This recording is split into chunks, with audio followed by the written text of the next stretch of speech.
Halo Sobat Bos semua, bertemu kembali dengan saya Arai di channel Belajar Online Sejarah. Pada kesempatan kali ini kita akan membahas tentang sejarah organisasi Sarekat Islam, mulai dari terbentuknya hingga bubarnya organisasi tersebut. Hai Sobat Bos, tahukah kalian tentang organisasi Sarekat Islam? Kira-kira apa pengaruh Sarekat Islam bagi bangsa Indonesia saat itu? Sebagai pelopor organisasi Islam dengan pengikut yang cukup besar pada masa itu, mengapa Sarekat Islam bisa mengalami kemunduran? Nah, untuk menjawab semua pertanyaan tersebut, tonton terus video ini sampai habis. Sarekat Islam atau SI pada awalnya adalah perkumpulan bagi para pedagang Islam. Organisasi ini berdiri pada akhir tahun 1911 di kota Solo, oleh Haji Samanhudi. Sebelum bernama Sarekat Islam, organisasi ini pada awalnya bernama Sarekat Dagang Islam atau SDI. Ketika masih bernama Sarekat Dagang Islam, organisasi ini melakukan perjuangan dengan tujuan memajukan perdagangan Indonesia di bawah panji Islam. SDI juga bertujuan agar para pedagang Islam dapat bersaing dengan pedagang Barat dan Timur asing. Melalui cara inilah Sarekat Dagang Islam kemudian dapat berkembang secara pesat, terutama setelah Cokro Aminoto masuk dan menjadi pemimpin Sarekat Dagang Islam. Organisasi Sarekat Dagang Islam kemudian berganti nama menjadi Sarekat Islam pada tahun 1912.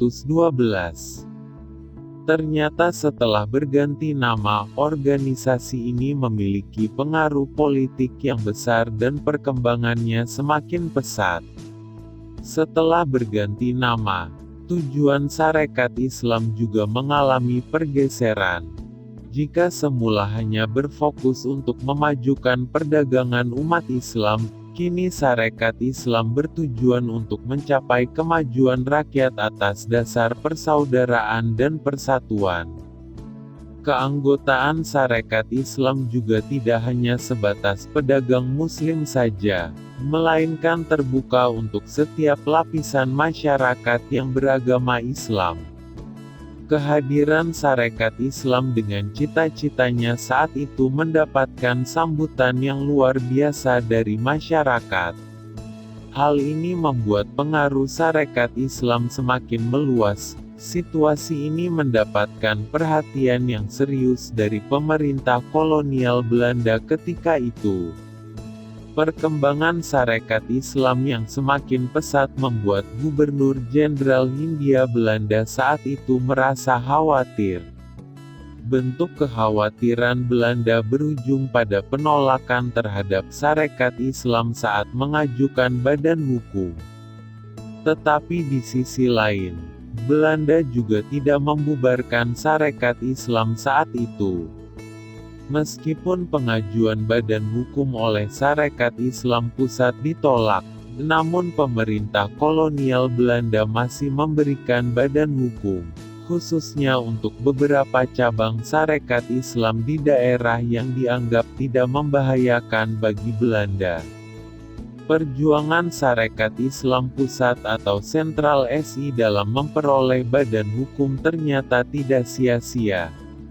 Sebab pada bulan Maret tahun 1916, pemerintah Belanda memberikan pengakuan badan hukum terhadap Sarekat Islam Pusat atau Sentral SI. Pada Juni tahun 1916, Kongres Sarekat Islam menghasilkan sebuah cita-cita, yaitu terbentuknya satu bangsa bagi penduduk Indonesia. Besarnya pengikut Sarekat Islam saat itu ternyata mengundang ketertarikan organisasi lainnya, baik untuk bekerja sama, maupun menyusup ke dalam Sarekat Islam. Hal ini terlihat dalam Kongres 1917, di mana Sarekat Islam mulai dimanfaatkan oleh kekuatan lain demi kepentingan politik tertentu. Sejak saat itu Sarekat Islam mulai disusupi oleh aliran revolusioner sosialis dengan tokohnya Semaun. Bahkan saat itu Semaun menduduki jabatan sebagai Ketua Sarekat Islam Cabang Semarang. Dengan masuknya Semaun, tujuan Sarekat Islam kemudian berubah menjadi membentuk pemerintahan sendiri, dan melawan penjajah sebagai bangsa kapitalis. Bahkan dalam Kongres diputuskan tentang keikutsertaan Sarekat Islam dalam Volksraad atau Dewan Rakyat. Pada Kongres Sarekat Islam tahun 1918, pengaruh Sarekat Islam semakin meluas dan tak terbendung. Begitu pula pengaruh Semaun di Sarekat Islam yang juga semakin luas. Meskipun disusupi oleh orang-orang yang beraliran sosialis komunis, namun Sarekat Islam Pusat masih membiarkan hal itu terjadi dengan alasan mencegah perpecahan dalam tubuh Sarekat Islam. Pada tanggal 10 Oktober tahun 1921, dicetuskan perlunya disiplin partai dalam tubuh Sarekat Islam. Konsep ini dikemukakan oleh Haji Agus Salim dan Abdul Muiz. Dengan adanya aturan disiplin partai, seseorang harus memilih antara Sarekat Islam atau organisasi lain. Usulan ini kemudian disahkan sebagai keputusan partai. Kebijakan disiplin partai sebenarnya bertujuan untuk membersihkan anggota Sarekat Islam dari unsur-unsur komunis.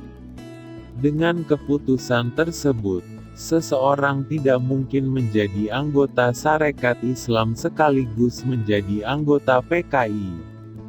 Setelah Semaun dan Darsono dikeluarkan dari organisasi, Sarekat Islam pecah menjadi dua, yaitu Sarekat Islam Merah atau SI Merah dan Sarekat Islam Asli atau SI Putih.